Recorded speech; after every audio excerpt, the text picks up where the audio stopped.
Schopenhauer aurait probablement gagné tous les concours de déprime s'il y en avait eu à son époque.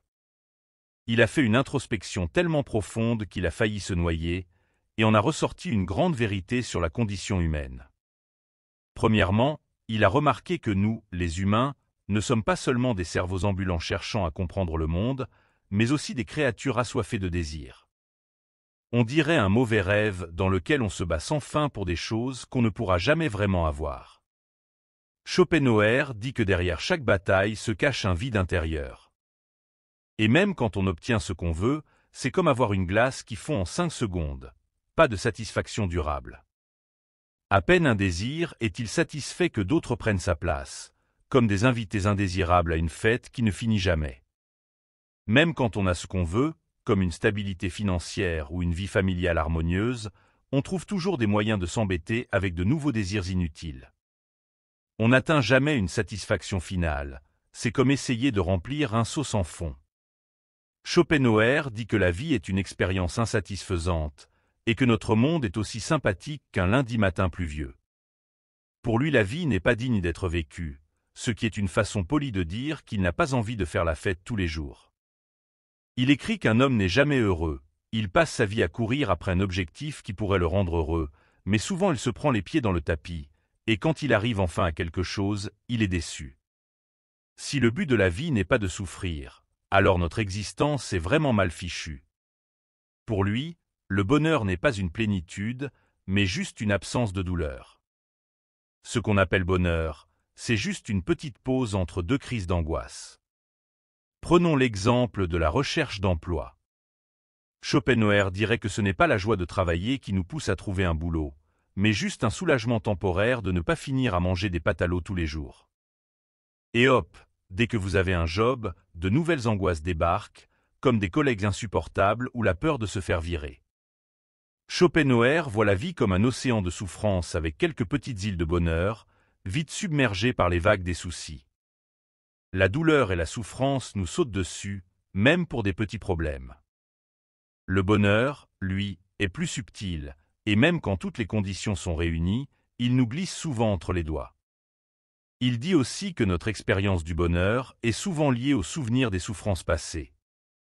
En gros, plus ça a été dur avant, plus le bonheur semble intense. On peut aussi se réjouir d'avoir évité des souffrances potentielles. Par ailleurs, le chat dans Freud, c'est-à-dire prendre plaisir au malheur des autres, est pour Schopenhauer le pire des défauts humains. Il le considère presque diabolique. Mais, on peut aussi voir ça comme une manière de mieux apprécier notre propre chance.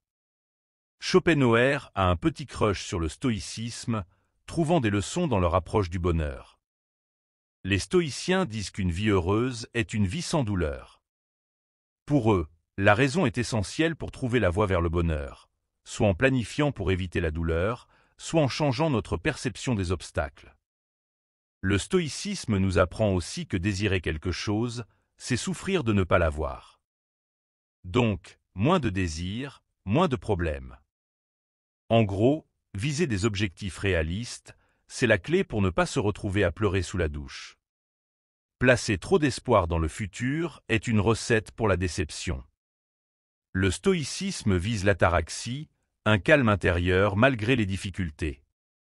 Si on intègre l'idée que la souffrance est inévitable, cela peut aider à atteindre cet état.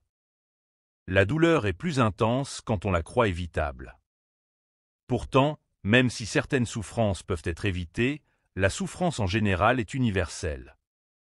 L'idée d'une vie entièrement heureuse est en effet impossible. Bien que Schopenhauer respecte certains aspects du stoïcisme, il le critique pour sa tentative d'éliminer les émotions et les souffrances humaines, qu'il considère comme des éléments essentiels de la vie. Enfin, Schopenhauer nous met en garde contre l'idée que le bonheur est un droit naturel. Cette croyance nous expose à la déception et à l'amertume. Pour lui, la souffrance prédomine malgré quelques moments de satisfaction. Il préconise l'ascétisme, un renoncement au bonheur éphémère pour embrasser et transcender la souffrance, menant à une paix intérieure. Ainsi, selon lui, la vie c'est surtout de la souffrance, le bonheur est rare et éphémère, et la meilleure solution serait de tout lâcher et d'embrasser notre douleur comme un vieil ami grincheux. Alors, la prochaine fois que vous vous plaignez de votre journée pourrie, rappelez-vous, pour Schopenhauer, c'est juste une autre journée dans ce monde magnifique et désespérant.